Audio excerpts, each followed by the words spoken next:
Loves, welcome back to Classy and Sassy, the show where we sip coffee, spill tea, and talk about living life on your own terms. I'm Erica Regina, and today's episode is a mix of mindset, business boundaries, and bookish content. Basically, my three favorite lanes to swim in. We will be diving into how to make decisions your future self will thank you for, escaping the perfectionism trap, the 10% rule for trying new things without spiraling, marketing yourself without feeling like a used car salesman, the hidden cost of being always on in business, why we secretly love unlikable main characters, and a little reading chat, mood reading versus TBR. Plus, of course, what I'm reading right now. So grab your drink, settle in, and let's get into it. Let's start with something I've been thinking about a lot lately. My future self. We all know that girl. The one who's 6 months, a year, 5 years ahead of who we are right now. And we hope she's thriving. But what are we actually doing today to make her life easier?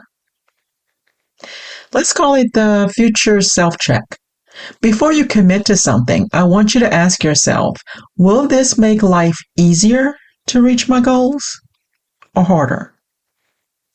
That's the thought pattern I'm trying to stick to right now.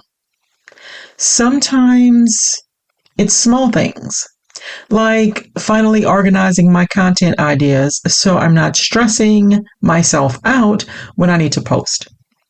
But sometimes it can be bigger, like saying no to a business proposition that sounds exciting, it really does, but you know it's going to eat up all your time and energy later and cause you to lose focus on the things you're already working on.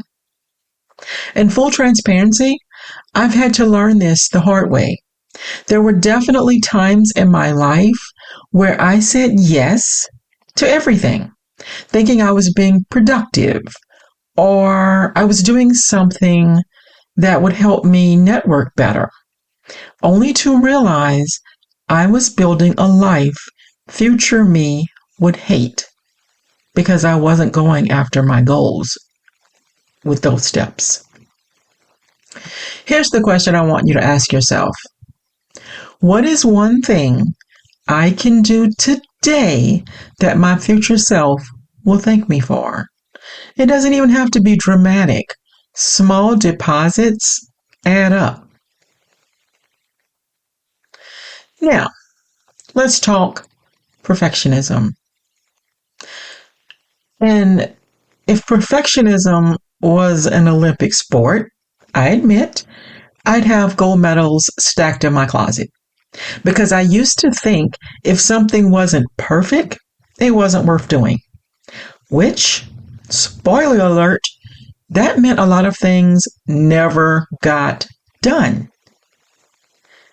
But here's the truth. Perfect is a moving target. The more you chase it, the farther it gets.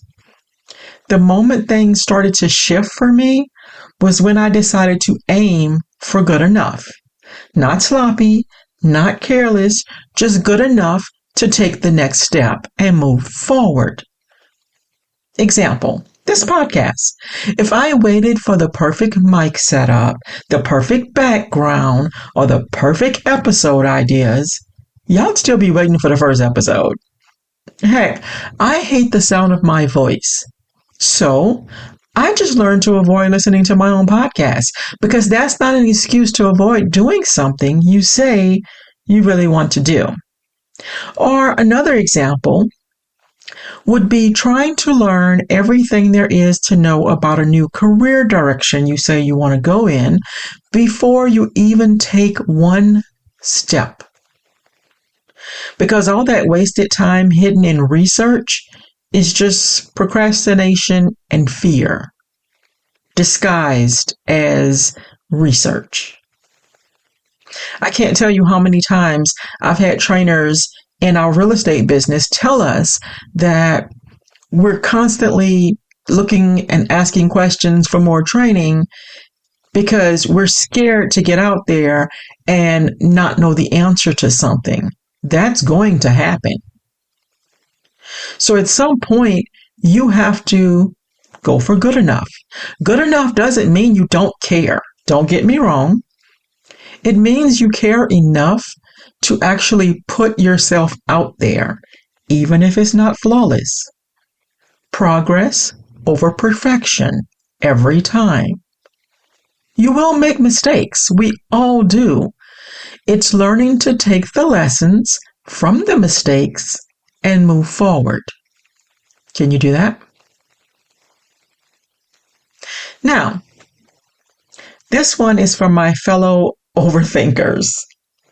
The 10% rule says you only need to commit 10% of your time, energy, or resources to try something new. Think of it like basically being a very low pressure experiment. You say you want to start writing? Okay. Commit to just 10 minutes a day to start. You say you are going to get back into exercising, but you're so out of shape and you're so scared. Okay, just 10 minutes. 10 minutes of stretching, 10 minutes on the treadmill, just 10 minutes today. That's it. Thinking about doing video content. Okay, start with one short video under 10 minutes just for that week. Just one. You curious about a new hobby? Take one class before you buy all that gear or before you sign up for some long-term commitment. Let me expound on that one. I have been saying for years, I kid you not, that I would take cake decorating classes and that I was eventually going to take ceramic classes. Now, I am a creative at my core, so I love the idea of doing both. But have I done either of them yet? No. Why? Who knows? I've put it off for years as something I'm going to do later. That's almost as bad as the people who refuse to live life as single women because they feel they have to have a partner to do every single thing, from things as simple as dining out to travel. And you all know how I feel about putting off living until you find someone. Life is entirely too short, and if watching the news is not making that clear, try opening your social media feeds to see all the RIP posts.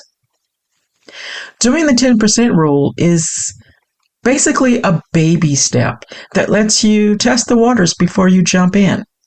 And the best part, if it doesn't work out, you've only invested a very small amount of your time. This is how I started creating TikToks for my business. One short, faceless video at a time until I could figure out what works. 10%. Now let's talk about learning how to market yourself without feeling salesy. If the word sales makes you cringe, you're not alone. For the longest time, I think a lot of us avoid talking about your work because we don't want to sound pushy. Here's the refrain that changed everything. Marketing? Really? At its core? It's just storytelling. You're not selling, you're sharing. You're saying, here's what I do, here's why I love it, and here's how it could help you.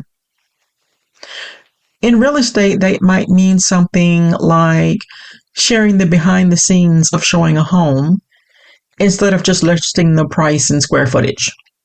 Okay? But in travel, it could be showing a clip of a sunset cruise you booked for a client instead of just saying, hey, I book cruises. Nobody cares. But show them what they could be doing right now. Lead with value, lead with connection, and the sales will follow naturally. Trust me.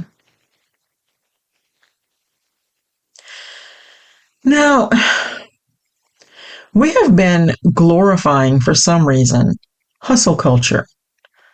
But let's talk about the bill it's going to send to you mentally and physically. Being always on means you're never really off. You might physically close your laptop, but your brain is still running through your to-do list. For me, the cost was my energy and the drain to my mood. I'd be too drained to do creative work because my mental space was already eaten up by emails and text messages and notifications. When you work for yourself, people, for some reason, have a tendency to treat your work like it's not work. Friends and family feel like they can call or text anytime and you should be available. But clients can be more demanding. Unlike the brick and mortar building that they know has a set time of being open or closed, they expect any of us who are independent contractors to be available to them 24 hours a day. And we're not even going to discuss the clients who feel everything is an emergency. And I do mean everything. The fix: boundaries. I set a cutoff time for work tasks. I also turned off non-urgent notifications. All those notifications make you feel compelled to respond, especially if it appears the sender is making it seem urgent. And I've started scheduling actual offline time, like it's an appointment. That time can be anything from quality time with friends and family to just sitting around reading a good book with a good coffee. I need you to remember something. You can't pour from an empty cup. And in business, an empty cup means burnout. Letting everything and everyone pull from your resources all the time, it not only drains you, but it can also start to make you lose the love you have for the work you do. And we don't want that.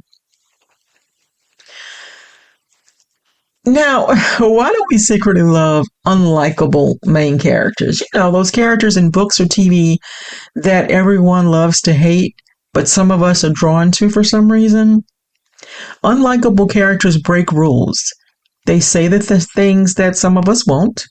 They make messy choices. And deep down, we relate to that human messiness.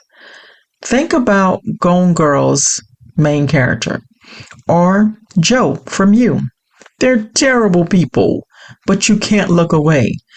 It's like a safe way to explore darker sides of human behavior without actually living it.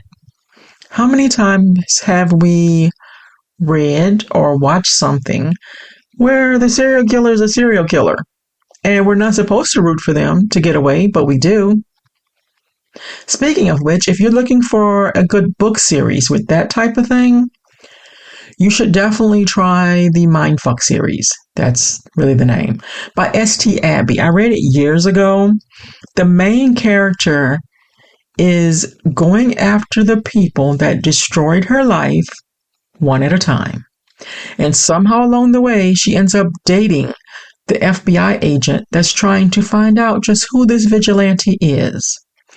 Now, I will say this, check the book's trigger warnings, because there are some aspects of it, some aspects of the content that may be too much for you if certain things may be triggering for you. I will say that.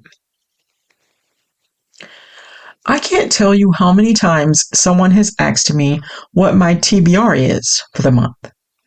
Some readers absolutely thrive on planned TBR lists. They plan out completely what they will read every single month. Others, like me, we're mood readers. I get it. I really do.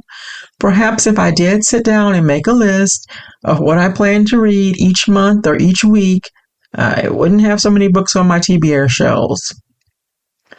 And yes, I said shelves. My TBR is out of control, mind your business.